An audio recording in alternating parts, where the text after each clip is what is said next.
Are you considering a move to the San Francisco Bay Area? Well, today we're going over the market report in the East Bay Area and what the market is looking like. And if you want to know what that is, you're going to want to stay tuned to this video because we're going to tell you all about the East Bay Area and what you can expect, what's been happening, and what the market forecast is. So stay tuned.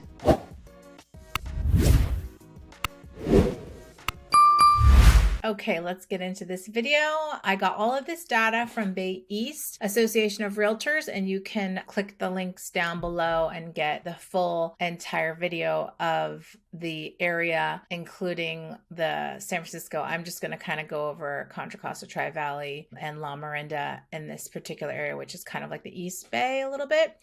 So you can click the link down below to get the whole entire spiel of what is going on in the market. But I thought I'd give you a little snapshot to kind of see if you live in the area, what's going on, and the forecast of the market. So let's look at Central Contra Costa homes for sale and the cities that this encompasses, which is Clayton, Concord, Martinez, and Pleasant Hill. Compared to last year versus March of this year, we are looking at Clayton had 10 homes for sale last year, and now they have 13, which is up 30%, which is unique a little bit because you'll see as these slides go by, some cities are up, some cities are down, but the general consensus is it's kind of down. Concord had 58 last year for sale, and now they have 40. So that's down again, 31%. Martinez had 23 last year, and now they have 14, again down. Pleasant Hill and Walnut Creek are up. It seems like March of 22 last year, they had 15. March of this year, they had 19. So things are kind of picking up in those areas. Walnut Creek had 20 last year and now has 33. So those are both up 27 and 65%. Now let's look at the home prices in this area, what they were looking like last year. Clayton is at 1.2, now it's at 1.6, so that's a negative 3% change. Concord is March 2022, 935 was the home price average, and this year, March 2023, it looks like it's at 792, so that's down. You can see all of them are pretty much down. Martinez was 935, now it's at 756, that's 19%, so they take the cake on the most drop in a city. And Pleasant Hill was 1135 last year, the average now is 935, and that's down 18%. Walnut Creek was 17, and now it looks like it's around the 15 area, and that's down 11%. All right, let's go to Contra Costa homes actually sold. In March of 2022, that Clayton had 20 that were sold, and March of this year, only 8. And Concord had 115. That's a lot. And this year is at 62, so that's down 46%. Martinez was at 46 and now at 23. Pleasant Hill was at 37 homes sold last year, and now it's at 24. And Walnut Creek had 51 sold last year, and now they are at 38. So you can see everything again is down. Let's look at La Miranda. So homes for sale in Lafayette. It looks like last year they were at 19, this year at 20, so not a big, huge difference there. Moraga last year only had 1 for sale, and at this time, and this year they have 7, so that's up a lot. And for Orinda, last year they had 17, and this year they have 18 homes for sale. So that's a little bit of a difference of 6%. Now let's look at La Miranda sales prices. So Lafayette in March of 2022 was at 2.65. And this year, March of 2023, it looks like it's at 1.841. So that's a price difference of 31% negative. And Moraga, it looks like they were at 2.25. And now today, in March of 2023, they're at 2.62. Not a huge change there, but definitely down. Orinda was at 2.19, and in March of this year it looks like they're at 1.8, so 14% decrease. So there's definitely some change there. It looks like Lafayette takes the cake on that fall.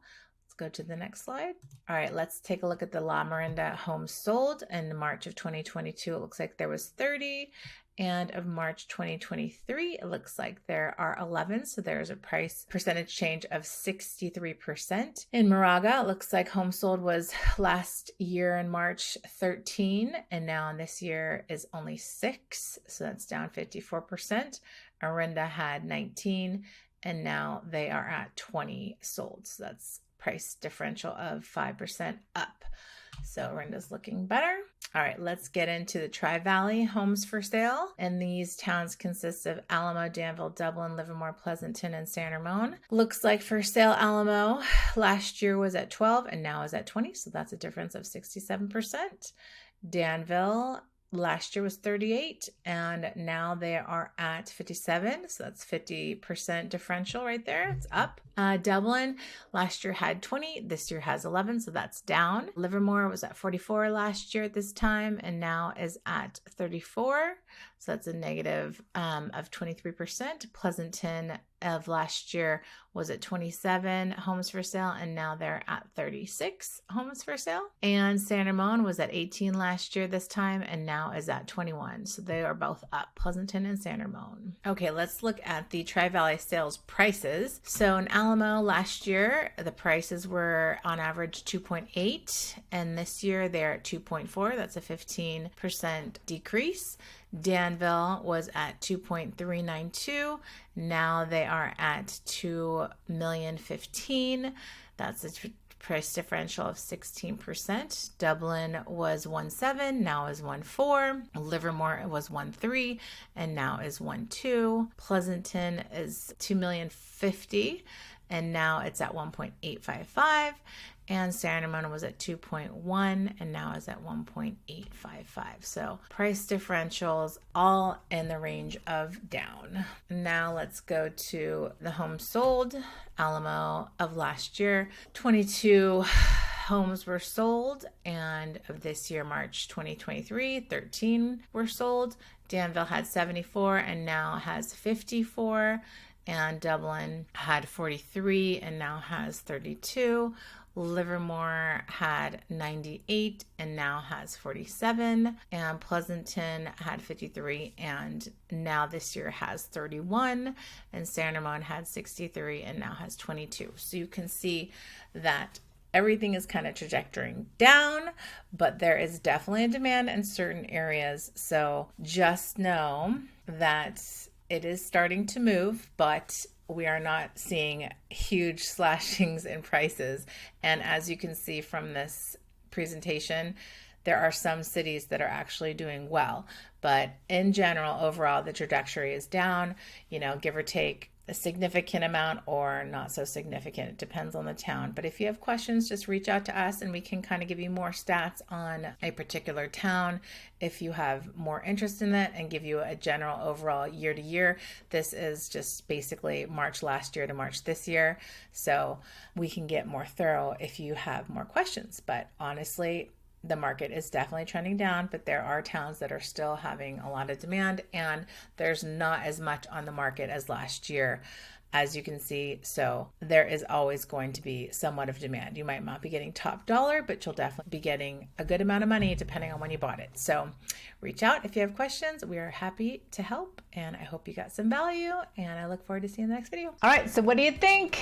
Is it going to get better? Is it a time to buy? Well, only you can determine that. I think that based on supply and demand, there is just not a lot of inventory on the market. And I think it's always a great time to buy when it's right for you. And of course, you know how we feel about renting. I am not a fan of renting and wasting your money, but if it's right for you right now, then maybe you do have to rent, but always trying to get the most information you can to see if you can potentially buy. Reach out to us. We are happy to help. All the information is down below. And thanks for watching. We look forward to helping you and your friends and family relocate to the Bay Area or sell and get the heck out of here. Whatever is right for you, we got you covered. And make sure to check out the videos popping up here to give you more details and data and information on the Bay Area. Until next time, guys, thanks for hanging. Bye.